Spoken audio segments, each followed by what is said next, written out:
Si Staff Sergeant Manuel Gonzales, isang matapang na sundalo at mahal ang kanyang bayan, ay nakipaglaban ng buong tapang sa ilalim ng watawat ng Pilipinas. Ngunit sa isang madugong labanan, isang trahedya ang nagbago sa kanyang buhay. Nasabugan siya malapit sa kanyang posisyon, at ang resulta ay malubhang pinsala sa kanyang mata. Sa ospital, habang siya'y nagpapagaling, lumapit ang doktor na may mabigat na balita. Staff Sergeant Gonzales, ginawa namin ang lahat ng aming makakaya, ngunit hindi na natin maibabalik ang paningin ng iyong kanang mata, malumanay na sabi ng doktor.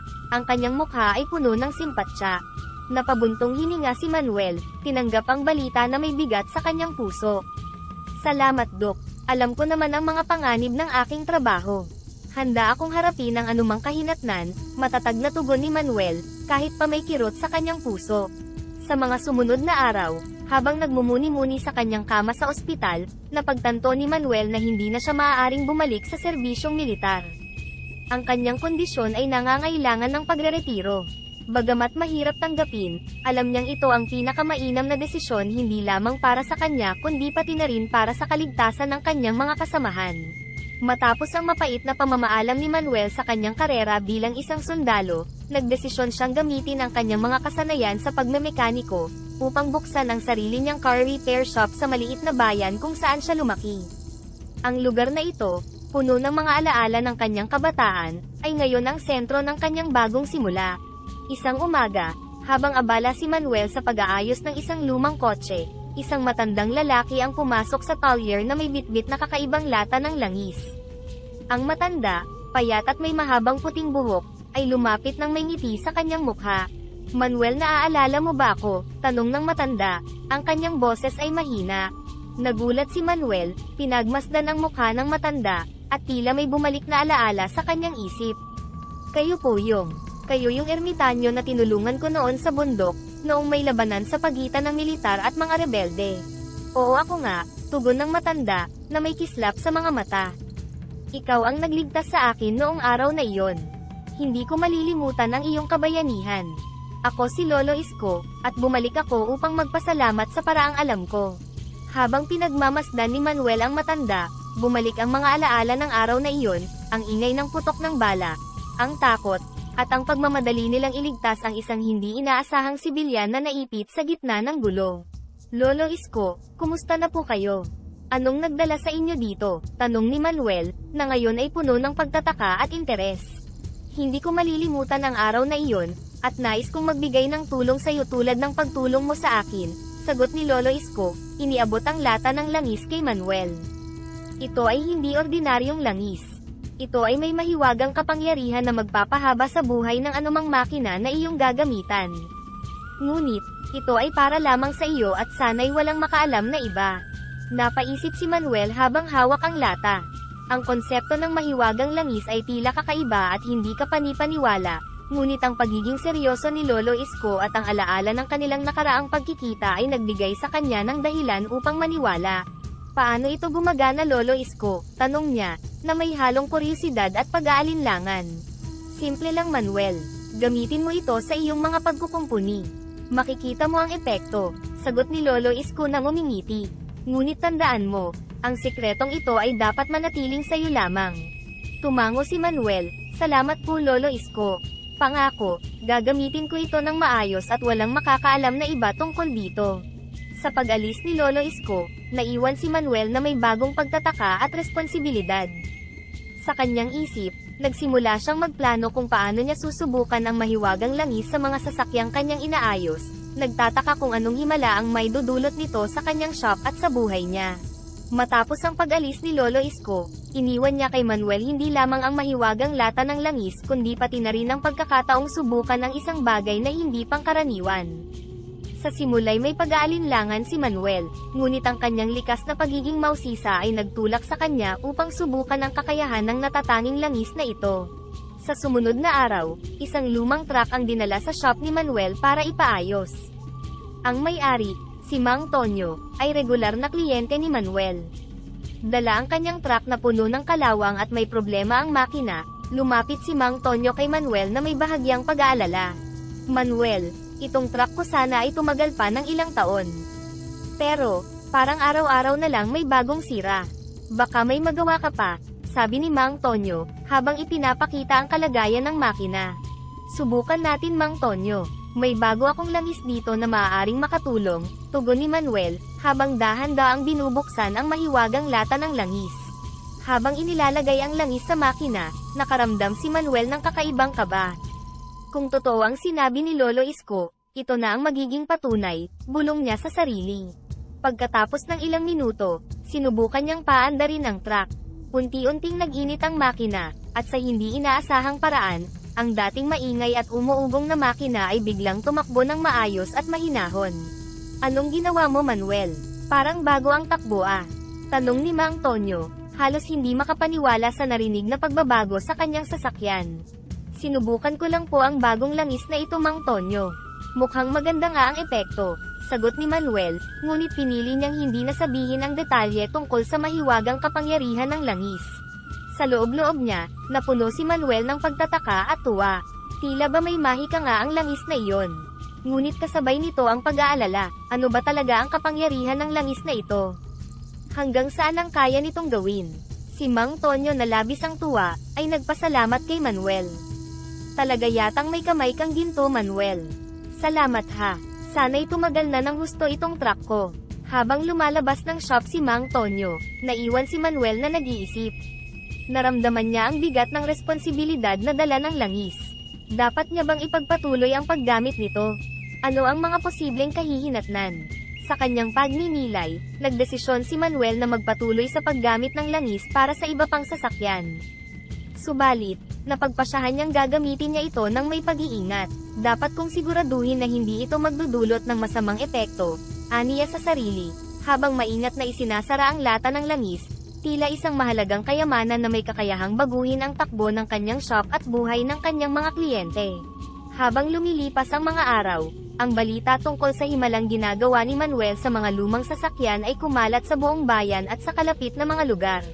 Dumami ng dumami ang mga tao na dumarating sa kanyang talyer, dala ang kanilang mga sasakyang nangangailangan ng tulong. Hindi nagtagal, si Manuel ay naging kilala hindi lamang bilang pinakamahusay na mekaniko, kundi bilang pinakamababa ring magpresyo. Isang hapon, habang abala si Manuel sa pag-aayos ng isang lumang kotse, lumapit sa kanya ang isang babae na may dalang minamanehong SUV na puno ng gasgas at mga yupi. Siya ay si Aling Belen, isang negosyante sa kanilang bayan.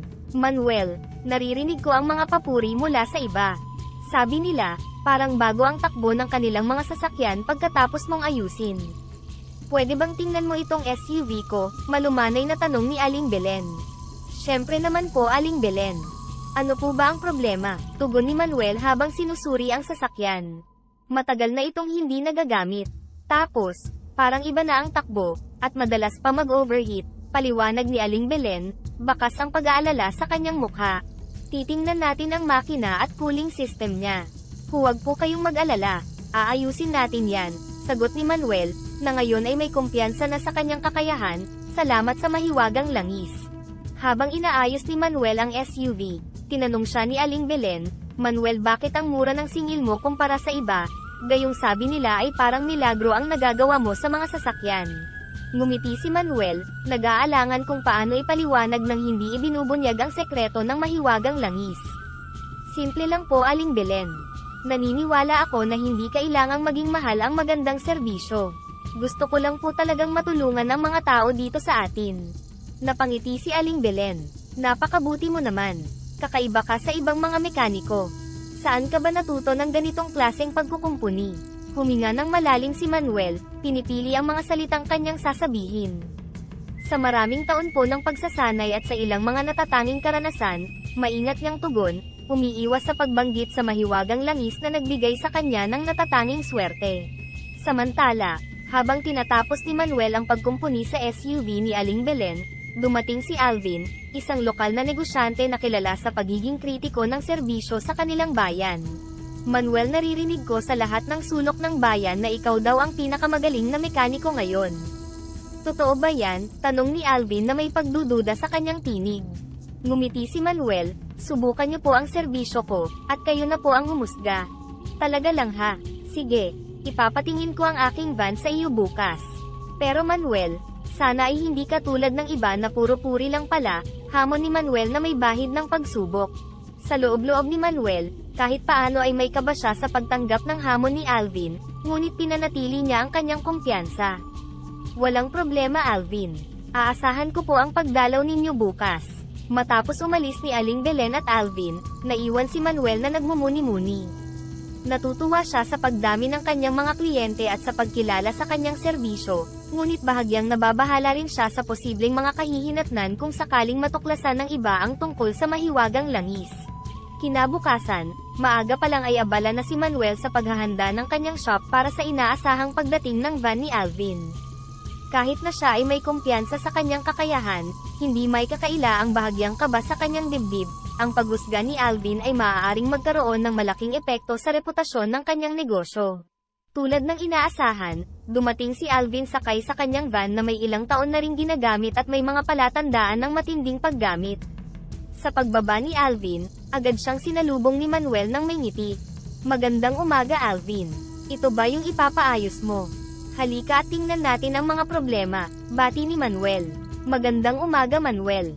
Sabi mo kahapon, subukan ko ang serbisyo mo, kaya heto ako. Umaasa akong hindi ako mabibigo, tugon ni Alvin na may bahagyang pagdududa sa kanyang mga mata. Habang sinisimulang suriin ni Manuel ang van, tinanong niya si Alvin tungkol sa mga partikular na isyu na nararanasan nito sa sasakyan. Ano-ano po ba ang mga karaniwang problema na nararanasan niyo sa van na ito? Madalas mag-init yung makina niya, tapos parang may kakaiba sa tunog ng engine. Tapos, hindi rin smooth ang takbo lalo na kapag mabilis ang takbo, detalyadong paliwanag ni Manuel, habang maingat na pinagmamasdan ang bawat galaw ni Manuel. Matapos ang ilang oras ng pag-aayos at paggamit ng mahiwagang langis sa ilang parte ng makina, handa na si Manuel na ipakita kay Alvin ang resulta. Sige po, subukan natin ngayon ang van. Pinaandar ni Alvin ang van, at agad niyang napansin ang malaking pagbabago. Manuel, parang iba na nga ang tunog at andar. Anong ginawa mo? Ngumiti si Manuel, inayos ko lang po ang ilang problema sa makina at nilagyan ng bagong langis. Sana ay tumagal na ang magandang kondisyon nito.